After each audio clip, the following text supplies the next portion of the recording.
So I'm readmitting everybody. Again, I don't know how this happened. I was just leaving the breakout rooms to bring us together, bring us back together. So I see Shamani's here, Jailene, Jorge, Lindsay, Megan. We're missing Kaylee, I think. I was just talking to her. So I hope she makes it back. You had to go, Jailene, did you have to go to the link again? How did you do it from your side? I went onto Moodle again. I just clicked on the link. Okay, thanks. Thanks for telling me. Okay, so briefly said, what is the difference between acting well and overacting? That was, how can we tell the difference? Megan, what would you say?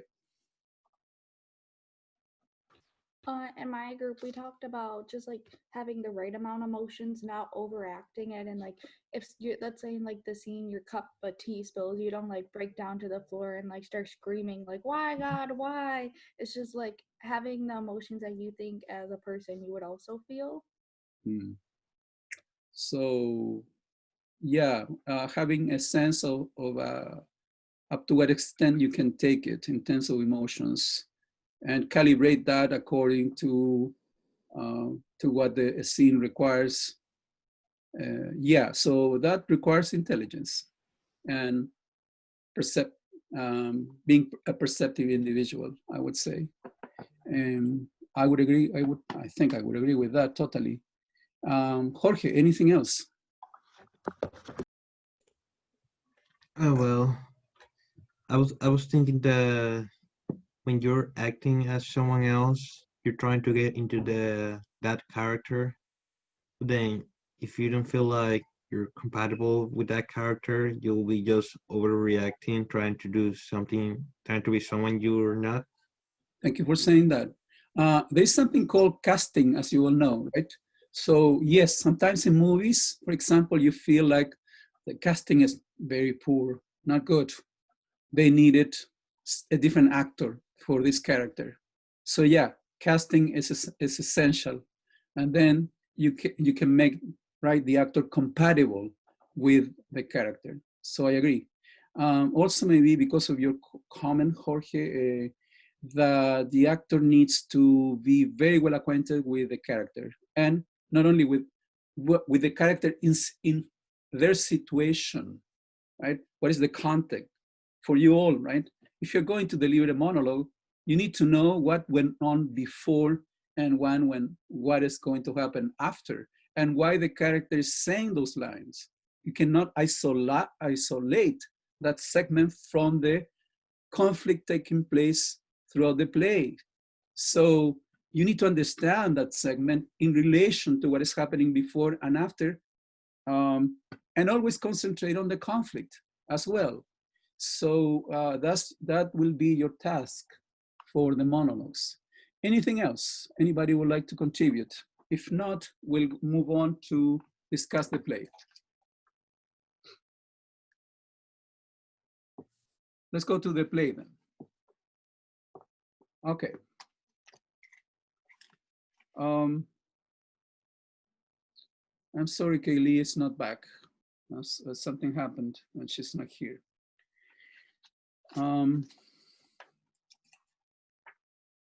So let me see.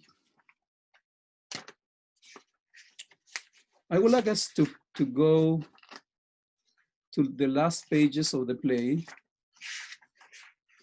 and let's see.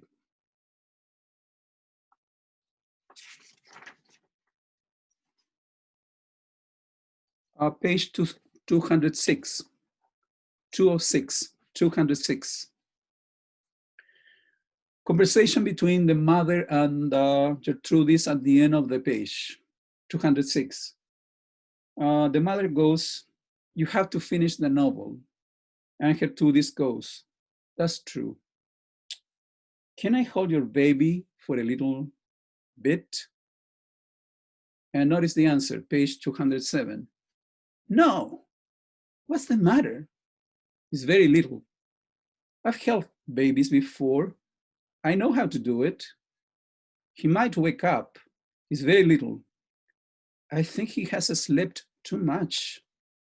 He always sleeps a lot. Let me see him. He looks so cute. No, I don't want anybody to see him. He's mine.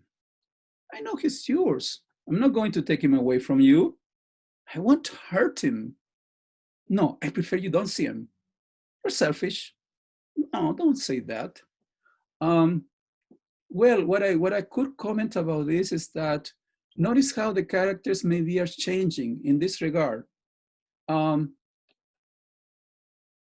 writer at the beginning of the play is so self-assured, and it's like, always adopting this grandstand position to speak to the mother to speak down to the mother. But something happens and the character, the writer, begins to be more human in the sense that, well, I want to make a connection, an actual human connection, emotional connection. And what is more natural than saying, okay, I would love to see your baby, okay? Because it's beautiful, a baby should be beautiful. And making contact with the baby, maybe we don't see them very often, right? What a great opportunity. I would love to see your baby. And now suspicion kicks in because the mother, the only reaction, the immediate reaction, right, is no way. I will not let you see my baby. And there is an explanation, right? Because the writer goes, what is the matter?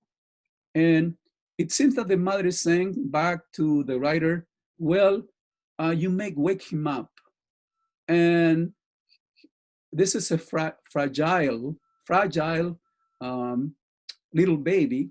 I don't want for you to be disturbing him, right? His peace, his quietness, and so on and so forth.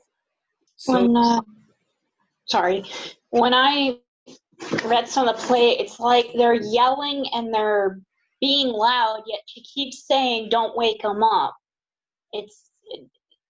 I just get a suspicion about that. as well. I think I kind of would tell, and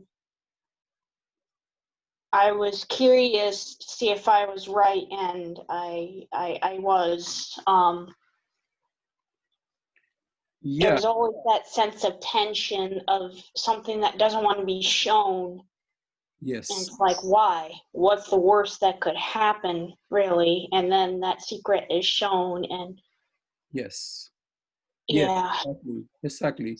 So, yeah, more and more increasingly, we have kind of clues, right, that lead us to a secret, and then to to the, let's say, revelation, right, to the moment when we will get to know what is the secret. But see it from the other side too, okay? So the mother may have a secret, and she's saying, no way, I don't want you to even touch him, and as Lindsay's saying, it's kind of a contradictory way of saying, please do not disturb the baby, because she herself is yelling back to the writer, and I would agree with that. But see it from the side of the writer also, okay? That she was so secure in herself, and the way she was coming to talk to the mother, okay? Listen to me, I am this very provocative person with my own ideas, my own values, and you are just like all the rest. Remember that phrase? You're like, or sentence, you're like all the rest. You're like all the women, okay, that I've met before. Compliant, your little husband, your little baby, always obedient, and look how you ended up, right? Though there's something interesting about the mother along the way as well. Does the mother have a profession? Yes. What kind of profession is that? A dietitian. So we have a person who went to college, and that immediately tell us that there is some kind of there's independence. There's some kind of this opportunity for autonomy in the character, right? She could, as her profession, she could get the money, right? She can get a salary, so it's not like she's that dependent on her husband. And I wanted to comment for that reason that I think since we have the writer here and we have a professional dietitian, that we're talking about middle class characters, okay, for Puerto Rico. Middle class characters. So class, it's there. Gender is there, right? But class is also there, suggested by what they do. Since I want to continue on, and Lindsay already was referring to something that will happen, let's go to page 208. Is that the page? Let me see.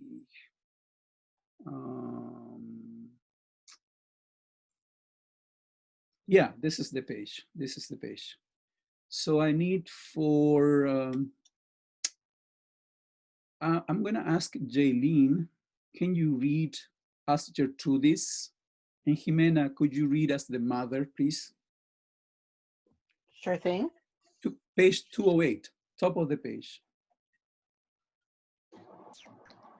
Don't be ridiculous. Everyone grows up. It's logical for us to grow. Natural. He'll stay this small. Come on, let me see him. No, please. He cried so much. So much. It exasperated me to hear him cry. I didn't want to have him. I knew I couldn't, but so many pressures.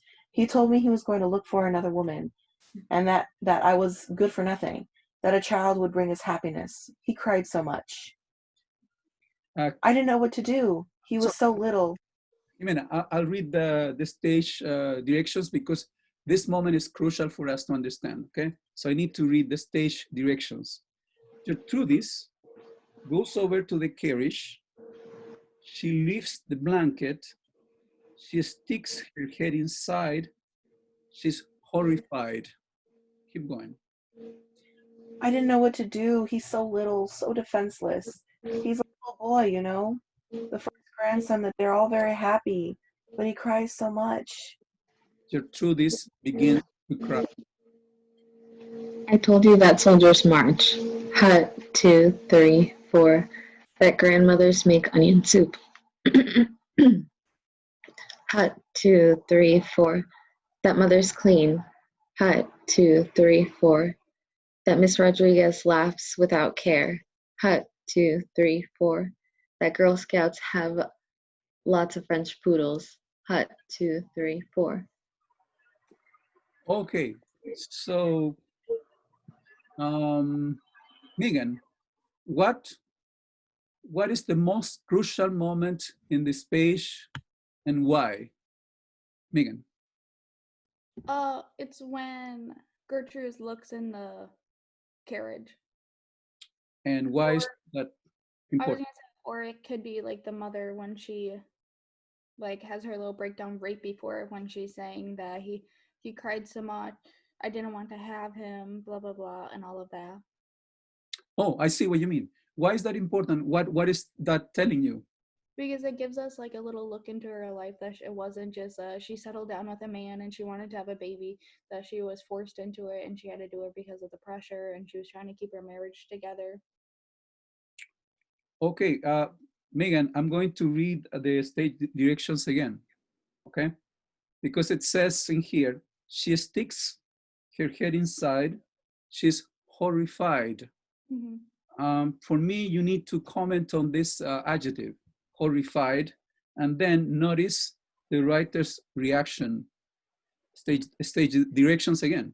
Gertrudis begins to cry. Why is she crying? Well, Is it because the baby's dead? yeah. Yep. Megan, do you get the same interpretation? Yeah. Especially because she says like he was so defenseless, he cried so much, I didn't know what to do. And she also said he'll stay this small. He won't grow up. Yes, exactly. Yes, exactly. That is kind of sad. He didn't live even a full life yet. That child deaths are very traumatic and sad, really. I can guess how this mother must feel, because I know someone who experienced a loss of a child.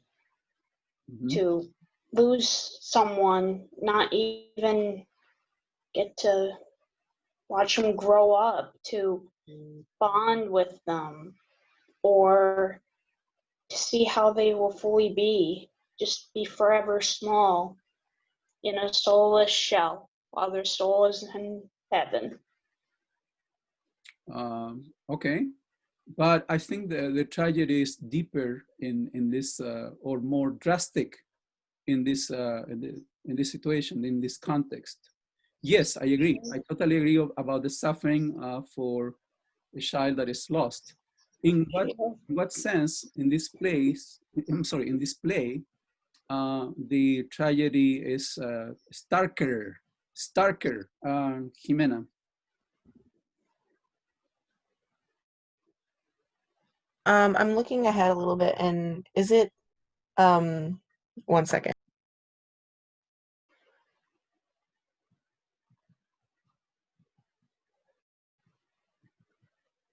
I think for her, it's definitely admitting to the writer that he's dead and that she maybe failed in that sense of being a mother.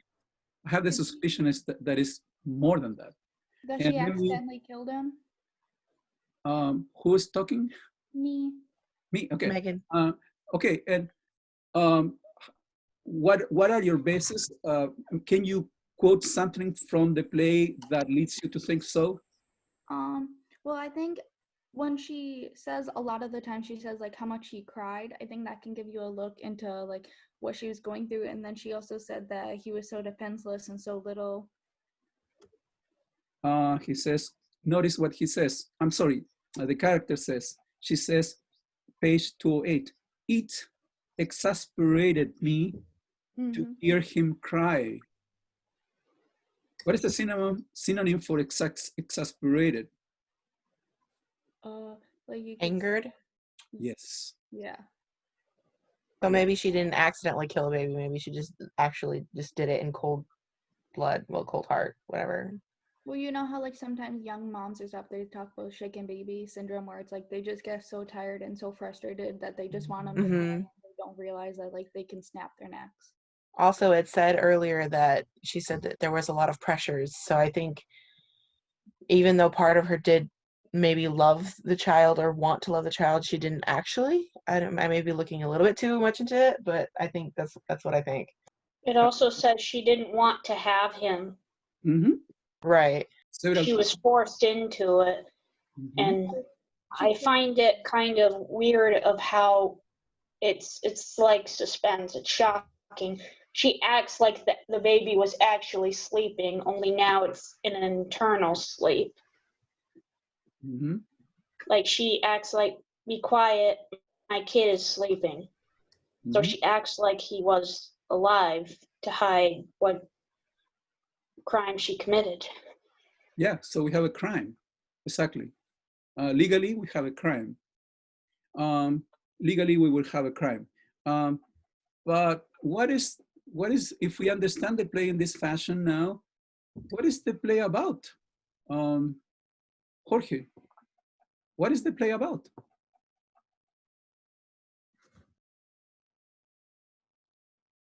Is Jorge here? Oh, Jorge is not here. No, Jorge is here. What is the play about, Jaylene? You know, if we go down to the bottom of the situation, what is the play about? What is the major issue here? I guess just issues between themselves. The one issue, just one issue, cultural issue in society. major issue in society, The pressure for women to have children. and love them. I would add. And care for them. And be mothers. You're a woman, you're a mother. Love your kid. And you're going to have this baby in position, according to the play, right? According to the play. So it's. So, sorry. So No. what do people do if mothers cannot conceive a child? Do they shame them? But I think that's a different question, isn't it? I'm sorry, it's not a different question. I see your angle. I see your angle. That's one possibility, yes.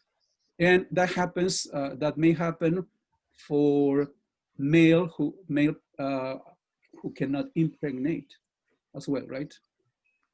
Yeah, shame can be one part of how a culture could address people who cannot conceive. Yeah, but I think the main issue here is that there is an imposition according to the play, and that imposition is no matter what, you're going to love them, you're going to care them, you're going to give your life. Okay, let me put it this way: give your life over to this baby and this relationship. But in reality, I don't know. You guys can tell me. There might be women who are going through that. And I don't know, you know, we have statistics for everything. So probably we could find statistics for this kind of situation. And that could be revealing to us, okay?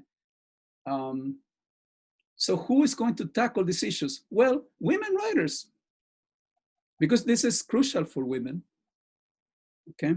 So women writers are called upon, you know, to be writing about difficult issues women in societies are dealing with, struggling with. Is this an easy way? What do we do? Is that the play is not gonna give me, right, a solution, but it's going to confront us with the conflict, with the issue.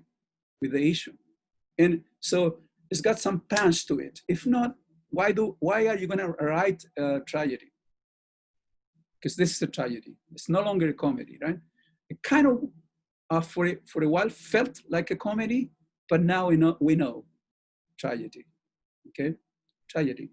Now, don't take me wrong. I'm not trying for, as you can see, I hope you can see this. I'm not trying to talk about mothers, like saying that I'm against mothers. That would be silly, right? Or against conceiving a baby, against loving a baby. No, that's not the point here. No, it's raising a critical question about impositions on women's lives. Okay, impositions. I think that's the question. The way, for me, the way the play is delivering it to us. Okay, to us. So now we have, guys. We have one more task, which is, what is the climax of the play, and what is the resolution? Okay, I'm not gonna dare to do one more breakout room because this can mess us up. So could I give you a minute to think about it? I need you to identify the resolution of the play, right? We have a beautiful monologue on page 209 in which the mother is defiant now. And she says, now you're scared, right? You were the great character here. You were taking over. You felt like I was nothing. And now you see yourself, you're a shitty writer, page 209, right? Do you think that you'll continue being a shitty writer? You were so self-assured of yourself, you know, so full of yourself. And now this is the reality. Now you're face up to reality. Now this is me, this is the baby, this is what took place. And then page 210, what are you gonna do? What are you gonna do about it? And she starts talking about how you're going to end this play, right? What is going to be the end of this play? How are we going to end it? Do you have the guts to end it? Do you have the guts to end it? So now who's got the power? The mother. She's driving the play, okay? She's in full possession of the play and of the situation. So between these 2 pages, we need, of course, of course, on page 211, I think is the resolution to the play. So can you tell me, no, can you read the lines? Read the lines where the resolution is at. I So- think it's on page 211, Okay. where Gertrudis starts to yell, "Help, help," for the police. And I honestly, I think the climax may be a little bit before that, where the mother starts rocking the baby carriage and says, "Simple, easy," and then continues to say what a shitty writer Gertrudis is. I think that part is the climax, and then the resolution is where Gertrudis finally accepts reality of what has just happened, or what she just realized has just happened. And let me repeat the lines that Jimena just read. She read on page 211, help, help, police, police, police. I agree. Because at this moment, the character is making a decision, and this is the way the play will have to end. Will have to end. And my comment here is this one. Notice how unconventional the writer character portrayed herself from the beginning of the play. And notice how the unconventional character, right, is ending by calling the police. What can be more, conventional, if you will, than asking for help from the police, from those who make sure that norms, right, and the law are followed in society. So she can no longer be that kind of transgressive character that she was at the beginning. She has to comply with the law. She has to comply with the law because a crime has been committed.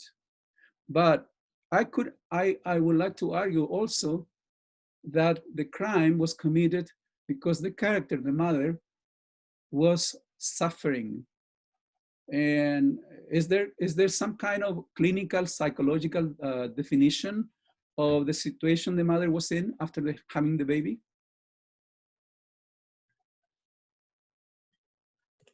Mental breakdown. Indeed it is.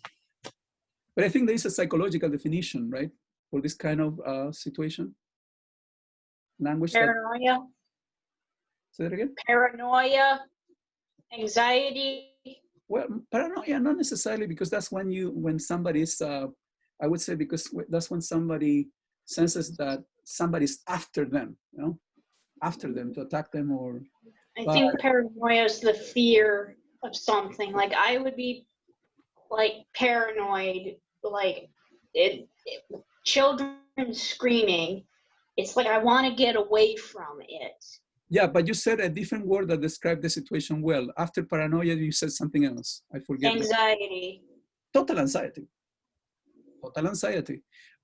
If nobody is going to say it, I'm going to say it. It's postpartum depression. Postpartum depression.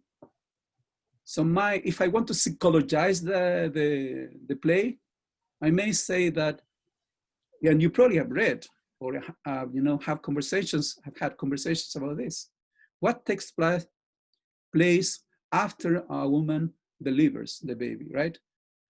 It's only joy, or there are complex emotions that are felt because you are leaving behind one life and you are beginning somehow a different one, right? And if you were at the beginning, maybe as the play describes it, if you were at the beginning not very enthusiastic, to say the least, about having the baby, right?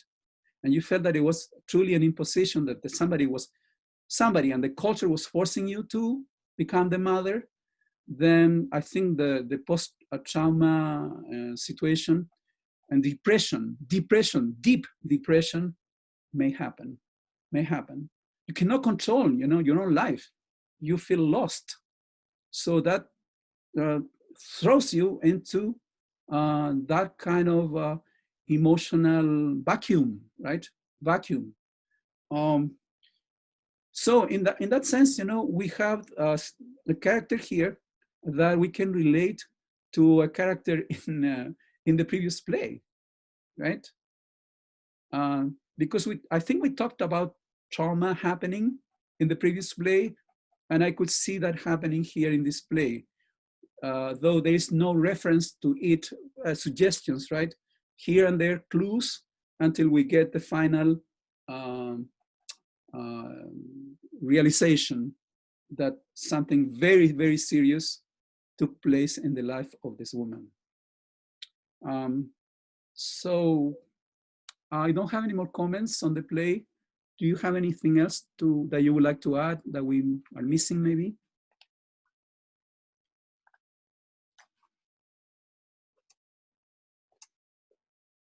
Just want to make sure that we're doing okay in terms of our time. We have 10 more minutes. That's amazing. I always need more time. So this is amazing. I wanted to remember the question I posed to you, the question about when do we have good acting, when do we have poor acting, how can we tell? Well, I found a video that I think will help us out, okay? So I'm going to show it to you about what is real acting, this person says. What is real acting? Let me see here. Hello, thank you for watching. I hate making these films sometimes because I don't really know, unless you've actually asked for a subject, if what I'm going to be saying is of great interest to you. But this particular film is the most important one of all. It means a lot to me. If I were dying tomorrow, I would want to make this film now. It is the most important thing. It's being able to act. Now, there are lots of occasions when I've not been able to act in shows, and I know there are lots of factors involved, like whether a part suits you or not. And a lot of the time, you can get away, we can get away with a kind of acting. What I'm talking about is certain moments in certain plays and scripts when really you can't pretend, you can't fake it. It's got to be real, it's got to be acting. Okay, so here's the part that you've been given. It's in a play or a film, and your first entrance is made into a room with only one other person in it. They are sitting in a sofa, and as you walk into the room, you see them, and your first line, after, according to the script, you react to seeing them, your first line is, "Oh, I'm surprised to see you."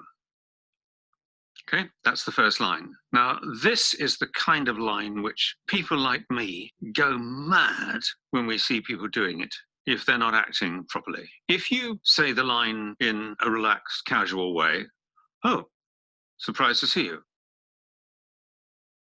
that's fine. It will lead on to the other lines, and there are hundreds of ways you could say it in a simple way of, "Oh, I'm surprised to see you." And that would be okay as well. The other lines explain what's going on and it's fine. But if you decide you want to be really surprised to see them and you fake it, if you say, "Oh, I'm surprised to see you," then I really, really go angry in a theatre. And a lot of people do. And it's because if you're faking it, if you're pretending it, if you're pretending to be surprised, then the audience might think, first of all, your character is pretending to be surprised. But apart from anything else, it's just obvious if you're faking it. And if you're not meant to fake it in the scene, and if you want to start the scene off with a bang, you've got to start off with being actually surprised to see them. Actually, you've been rehearsing it for a few weeks, you've been playing it for a couple of weeks, or you've been doing lots of takes, let's say, as well as rehearsing it. if it's for a film. So you've said it lots and lots of times. But when you see them, when you come into the scene each time, you should actually be surprised, not talking yourself into believing that each time you're surprised all over again, because that will just look like you're trying to be surprised. It's just nonsense. It's insulting, because it's insulting. And that sounds so hard and harsh and rude and angry and boring of me. And when I'm in a show with other actors, I really don't notice or think for a split second about their acting then. It doesn't help me at all to question what their acting is like. I always assume they're brilliant, and they probably are. Probably a lot more brilliant than me. But if I'm in an audience and I've given my time and my money, you've got to actually be surprised. Now, if you don't know how to do that, then that's what this bit of film is about. You've got to actually be surprised, actually. You go into this room, there's someone there, and you could sort of go in quite fast and then stop and take a breath and say, oh, I'm surprised to see you here. But that's just acting in a sense of putting it on, pretending, faking. It's just, anyone could do that. You've got to actually be surprised. And if I sound, well, I am being aggressive, but if I sound unkind, I know that I myself, and God, even great actors like Gene Hackman and Meryl Streep, have got parts that don't suit them, that they can't really do that kind of thing. And God knows, a million kinds of parts I can't play. So it's quite reasonable if you're not acting in some things, but there are certain things which I think we've got to be able to do. For example, if you've got to go into a scene into an empty room and search for something and then call out, no, I don't think it's here, you can actually search for something. I don't mean pretend to search for something. Yes, you actually search for something. See if you can find some ash on the carpet left by the stage management. Actually look for it. Actually look for it. And it will grow inside you. It will become lost in the psyche and become looking for whatever it is you're actually looking for in your part. And if you go into a room and you say, I'm surprised to see you, then the audience gets kicked from the beginning into wanting to know why they're surprised and what's going on. And from the word go, you've got the audience excited. Let's do an exercise. And then as this couple of films goes on about making sure that you're actually acting on some lines, and if you get some lines right, just one, everything else may follow from it. Let's do this exercise just to clarify things. And we'll come to a particularly different kind, but interesting and valid kind of acting, which some film stars use. But I'll come to that a little later on in this.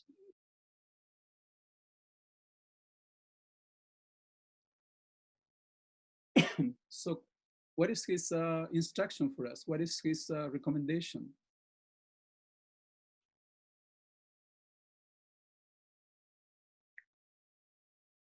For good acting.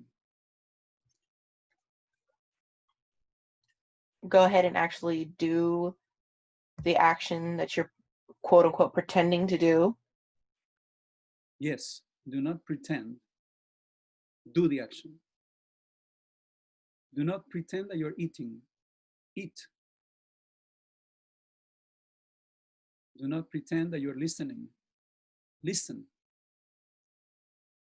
Do not pretend that you are conflicted. Be conflicted. Which may take a lot of actors because you're giving your full energy to each moment that you are that piece, are that actor, are that character, okay? So don't pretend to be surprised, be surprised. Now, how do we do that? How are we going to replicate life, right, on a stage as we do the monologues? Well, that's the question, precisely. That is the question. And that's, I think, what turns you into a professional, an excellent actor, like we see in movies and I guess dramas, comedies, things like that.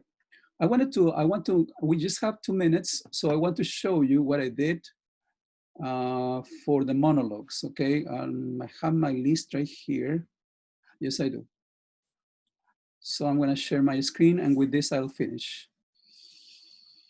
Where can I share my screen? Here. So those names in blue are the names of some of you who already told me this is the one I want.